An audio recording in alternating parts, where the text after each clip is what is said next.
following program contains language that may be considered inappropriate for some listeners. Anybody ever been on a UFO? You see a lot of white trash in here. Somebody ever been abducted? No. It's always white trash without a camera. All right. How come there's never evidence? All these people say they were on a UFO. Where's evidence? If you're on a spaceship, grab a T-shirt or a book of matches, something. I know this guy used to be a bouncer at a salad bar. No, he wasn't. He was a real hard-on, too. If you had more than 8 croutons, he'd send you back. Hey, that's 10 croutons. Those are chickpeas. Oh, they are? Okay, go ahead. Good evening. Welcome to Movies on Plastic. Craig Cefola here, your host. And it is Tuesday. Welcome. February 24th. Welcome. We're here with my good friend, Mr. Otto Peterson of Otto and George. How you doing today, Otto? Very nice town.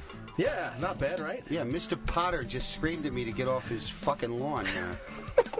Otto's, I got to tell you a little story real quick. I brought my friend Johnny O, the third runner-up in the Oliver Stone look-alike contest. Unfortunately, the only guy who listens to this show is fly fishing tonight in Kingston, New York. Hi, I'm Bella, and you're listening to Movies on Plastic with my daddy. Thank you. Thanks. Oh, how cute. Thanks, Bella. That's Bella. Bella's a big fan of Otto and George. Oh, thanks for the DVD player. I finally have a DVD player because Craig bought it for me today. All right. And thank you for starting my movie collection. I appreciate the copies of Herbie the Love Bug and Xanadu. IOL Instant Messenger. Phones are ringing off the hook. They're as popular as smallpox.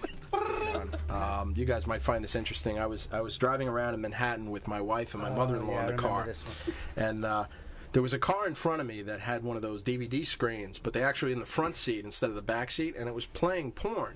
Jesus, really? Yeah. Wow. I had my mother-in-law in the back seat, so I'm behind them. And she was in the film. And she was in the back seat.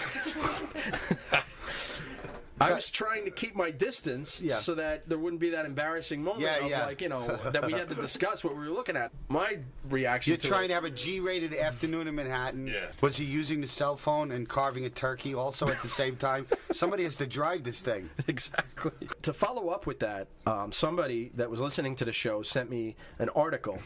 And basically the article says, New York driver nabbed while watching porn movie. Wow. Andre Gainey found out the hard way in the state of New York that it's illegal to drive while watching porn. Police said the 35-year-old man from Clifton Park, New York, was watching an adult movie called Chocolate Foam on Tuesday night while driving around his Mercedes-Benz. So if he's just enjoying chocolate foam at a red light, I would let him go. Was he receiving oral at the time? Was he receiving oral? I heard that he was also accused of working a stick while driving an automatic. Wah, wah, wah, wah, wah. And he found out the hard way. Wah, wah, wah. Is this Sex and the City? Is this like the puns from Sex and the City? Oh, God. Is that the most horrifying show to watch? Oh, don't talk about that show. Oh, did everybody Aging watch horse face and her 3 whore girlfriends. No, I taped the last season. I didn't see it yet. I got the whole thing on tape. Oh, God, are you gay? They killed themselves. Yeah, I watched it with my girlfriend. The cancer girl dropped dead. Well, there's some interesting movies on the Oscars. I don't know if you guys saw any of these, but the best picture is the big one, obviously, Lord of the Rings. I haven't seen any of the Ring movies, and I don't know what to make of it. You know what? It all looks like Fraggle Rock to me. It's just badly lit little gremlin somewhere in England. Who gives a shit? And then you got Russell Crowe with another full of shit costume melodrama. Enough with this Australian bouncer with a SAG card. Had it with him. Tom Hanks is a guy who seems like every movie he picks makes a lot of money. Like he makes good choices.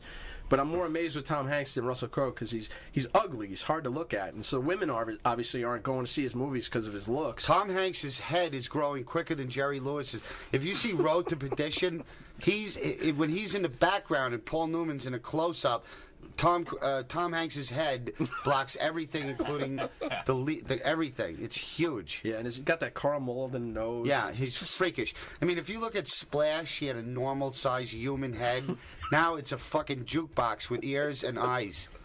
So I feel like I lost you with the whole Total Recall thing. Not one of your favorite movies. I wish there was a 12-gauge shotgun loaded in here. I couldn't listen to Verhoeven blather on anymore about. I'll have to make sure that when I get Schwarzenegger commentaries that I match them up with directors that speak English, because 2 of them going at it That's well, I was Jewish. I felt nervous. I didn't know to run towards Poland or away from Poland. You thought they were talking about working on twins. I thought they were coming after me. See, now twins I could do with Ivan Reitman. Ivan Reitman. A couple of twins if you ever want to learn how to say Jerry Lewis. I was doing a Mangala reference, but forget it. Twins. If you can't do a Jerry Lewis impression, all you have to do is say Ivan Reitman, and you Ivan Reitman. Ivan Reitman. And if you want to do Boris Karloff, it's Antipasto. And then if you want to do De Niro, it's Davos. Davos. Divorce. One joke for the road. What's black and sits at the top of the stairs? It's Christopher Reeve in a house fire. Films on plastic. Well, getting back to American Psycho, you know. Oh God, was he great in that? Christian Bale. You know, he's the new Batman. There are worse things than Sri Lanka. The way he goes, Sri Lanka. But he's going to be the new Batman. He's going to be Batman? Yeah. All right, that's a house payment for him. Well, what about the Superman movie? You can't act in a Batman movie. Come on. Well, have you seen a movie called Memento? Yes. Yeah. Okay, the director Chris Nolan. Now, you like Memento, right? That was a different sort of movie. Yeah, very different. And also, he directed a movie called Insomnia with Al Pacino, and Robin Williams. Okay. He's directing this new Batman movie. It's not going to be Joel Schumacher or Tim Burton. So the exciting thing about this Batman movie is that they're supposedly, you're not even going to see Batman until about an hour into it, and it's going to be a very dark, true to the comic book type.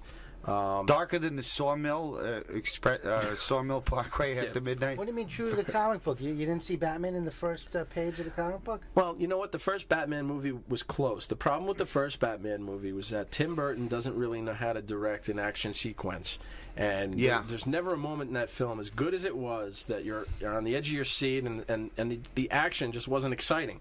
You know, it wasn't an exciting movie. It's like Tim Burton, he's great at imaginative stuff, but you needed somebody closer to a Scorsese to direct that first one, to make it that dark and make the villains that bad, you know, and to understand Batman's motivation. You know, his parents were murdered, and they kind of glossed over that.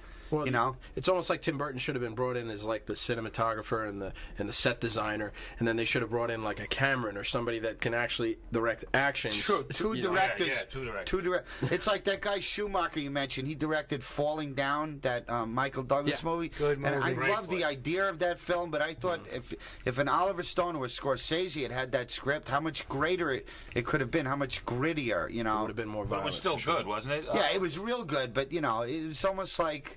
Did you see Phone Booth with Colin Farrell? No. Yeah, I saw Phone that. Booth was along the lines of Falling Down, and it was basically the mental breakdown. I just can't. I can't watch a movie with this guy. Oh, what, Colin Farrell? no? Come on. Oh, he's please. better than you might think. Really? He's Come good. on. Yeah. Okay. Another unshaven guy coming across the ocean. Remember in the class? I don't remember Rudy, Rudy Rudiger. You know, yeah. He was his buddy. With the Hobbit was in that. He went to a different school, and Rudy, he was got that into, another retard movie? No, the one with Sean Astin from the Hobbit movie. Oh yeah, Sean Astin. And he finally got to play for Goonies. Notre Dame. Okay. But that was John Damn, Favreau, the fat kid. That was his friend. That's right. him. He's right. He's And fat every time I see him, I think of him as that. So I can't get by him as like he tried to be Rocky Marciano once. It's like, no, you're fat. You're the fat guy, and that's it. Thanks, John. There's a train leaving for Midtown in 10 minutes. Be under it. Thank you for your input. Thank you. It's like when I was coming up here, I was trying to picture what this room would look like, and it's never like what I'm picturing ever. No. Ever. It's a lot worse. Or? There's no raisin bread. I was there was raisin bread in my first picture. I was picturing like other shows going on, like in other booths and stuff. Oh, okay. Yeah. And some Well, stuff actually in the green room. Yeah, this looks like the Simeonese Liberation Army had this before you. You know. Well, you've been on 100 radio shows. And Yeah. You've been on Stern and on Opie and Anthony, Yeah. and we're just like, you know. Next week, the Al Qaeda will be doing something in here, probably, right? Shh, quiet. Renting an apartment across the no curtains, and a lot of money orders going to Iraq, and flying lessons always. They're already there. Yeah. Let's take a quick break so we can all take a quick breath. Guys, can we talk about movies now? What's this all We were about? supposed to talk about the midnight. I want to thank Otto Peterson from Otto and George and Johnny O for being our guests tonight. I think they were a lot of fun. You know, it was a little colorful. Yeah, that was a lot of fun. You know, as you heard. Thanks, guys. But we'll expect to have them in every now and then, and we'll try to give you advance warning so that you know when to not let the kids listen.